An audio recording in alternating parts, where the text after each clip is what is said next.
Now, this is one tool which is very important for the marketers because Google Trends is something that um, a marketer should check each and every time for knowing the trending topics in the market as of now, because Google Trends gives you not only for your location or for your state, your country, but it will give you a global, ranking of the things that are happening, that are trending on internet right now. Therefore, we as a marketer should use this tool named Google Trends, hence to understand what is the trend going on right now, and then according to that trend, we can strategize our marketing uh, strategies. Now, one more important tool is this. The tool's name is Answer the Public. You can visit answerthepublic.com and you can, understand, or you can put some kind of keywords that you are looking for, and it will give you all these relevant keywords associated with it. Right now, this Answer the Public is one of the very crucial, or you can say an important tool from which you can even uh, find out a keyword. Now, Answer the Public initially used to be a free tool, but then it has a limited value. Probably in a day, you can come across two or three keywords. I believe it's now one keywords in a day, and yeah, I mean it has a limit right now, right? Initially it was free, but now you can still use it as free for the first time. But then in a day, you can research any one keyword.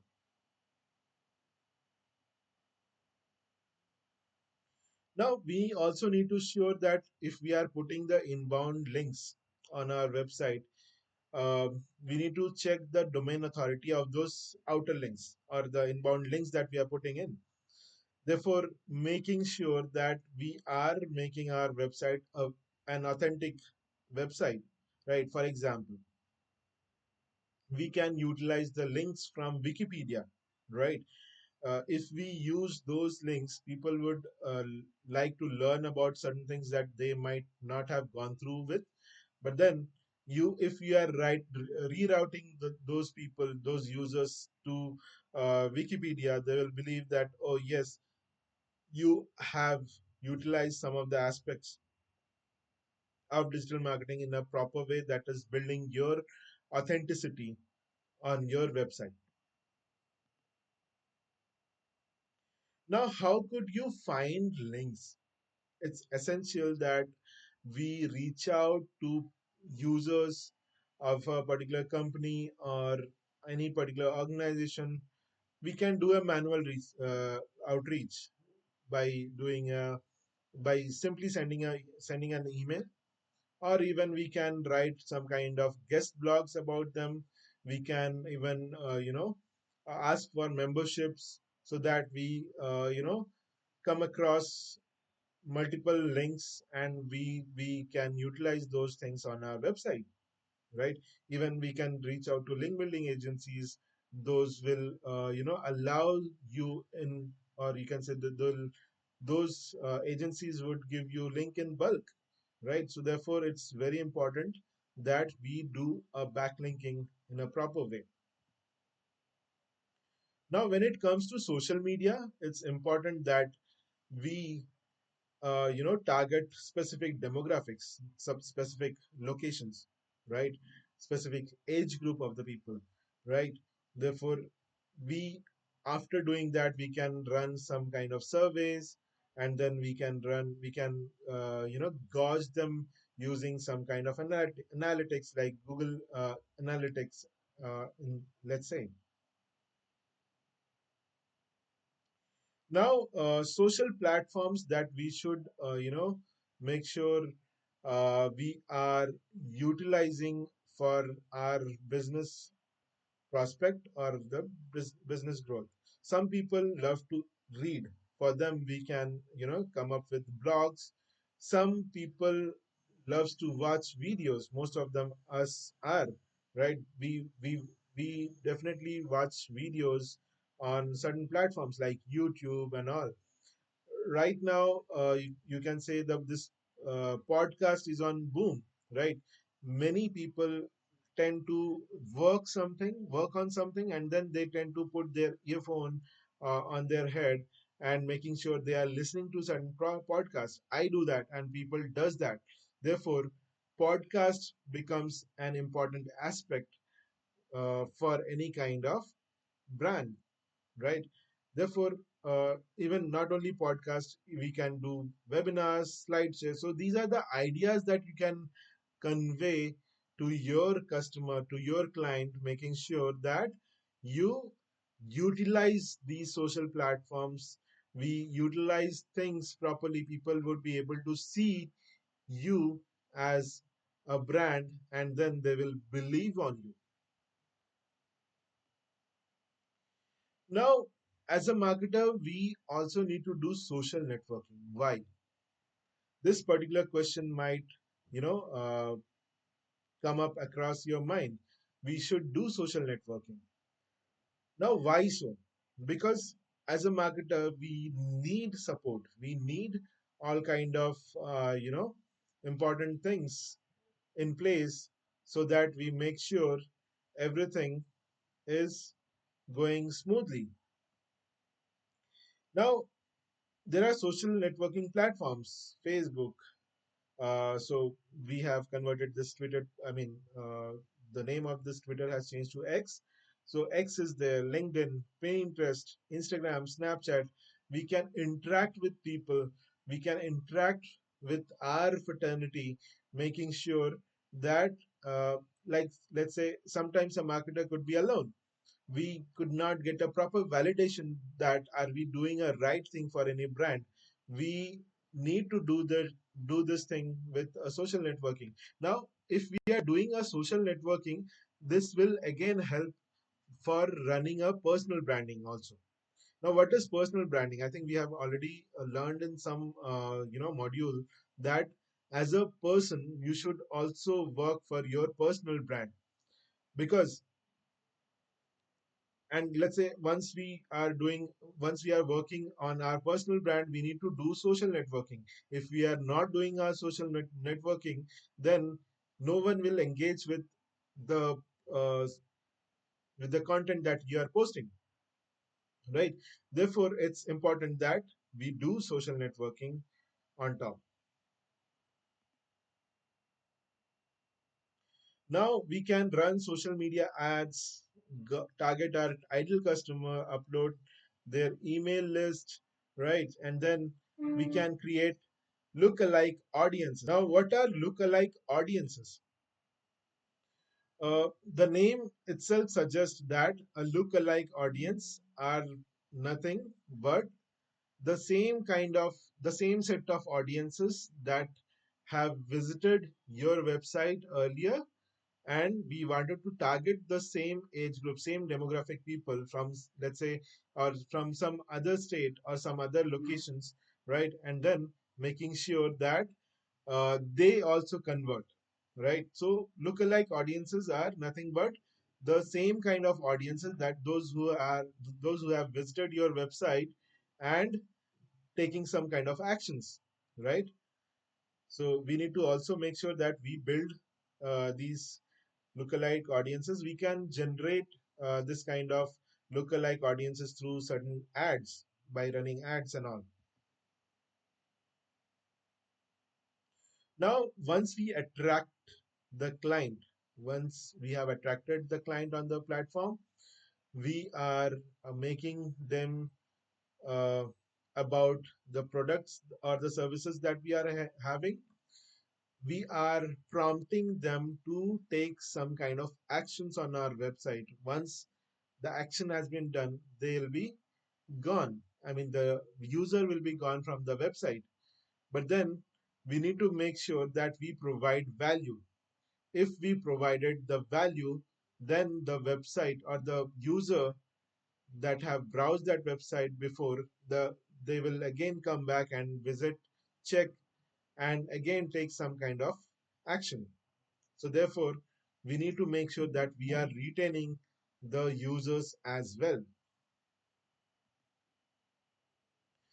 We we need to implement email marketing strategy, because your customer's inbox is the most valuable property on the internet.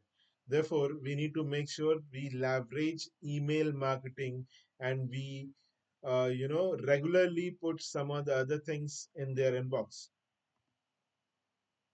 We have already discussed this why email marketing, but then let's say with these pointers you'll be clear, because email is stable. No one can take out your email, and no one can do any kind of things. Email is intimate. Email is your own personal, right? Email is mobile. People are carrying their mobile devices, and they can access their email from any point of time. Email is unavoidable, right? Let's say if someone is putting up an email on your inbox, and then uh, it's your wish to check the email, but then if you have given a proper subject line and all those things, enticing interesting subject line, and prompt the user to open that email, then that email is become avoidable, right? We can make sure that we target the real customers, and we can prompt them to open that email and then taking some kind of decision. Email is for selling. We can reach out to people who have added something in their cart, and then we can prompt and we can shoot an email and make sure we convey that, hey, you have forgot something in your cart, and then they can do checkout, right? But then we need to make our email strategy in a way that we prompt the user to take certain action, right? It is very important. We This prompting thing is very important. Now, increase opt-ins. Now, how can we increase opt-ins? By drawing attention, build trust, establish expectations, create an offer. So these important aspects becomes a user's uh, honey point, you can say, a user's honey point. Now, if a users you know are drawing attentions by if we are bringing any user by giving some kind of offers, if we have given if we have built trust already, then people will retain, then the visitor will come back to your website again and again. Therefore, we need to make sure that we are increasing the opt-ins. Now, what kind of offers or what kind of opt-ins we can ask for, we can provide. We can give them a free download, right? We can give the content that that is downloadable, and then we can ask them, hey, just put your email id and then you can download this content, right? This particular thing costs a lot of amount in the market, and then if you download this in free of cost, this is a free copy for you, right? Let's say if we want to we can do even free webinars. We can have some kind of free online courses. We can have contests. We can run store discounts, and accordingly we can provide some kind of offers so that it creates interest in the user to take certain action.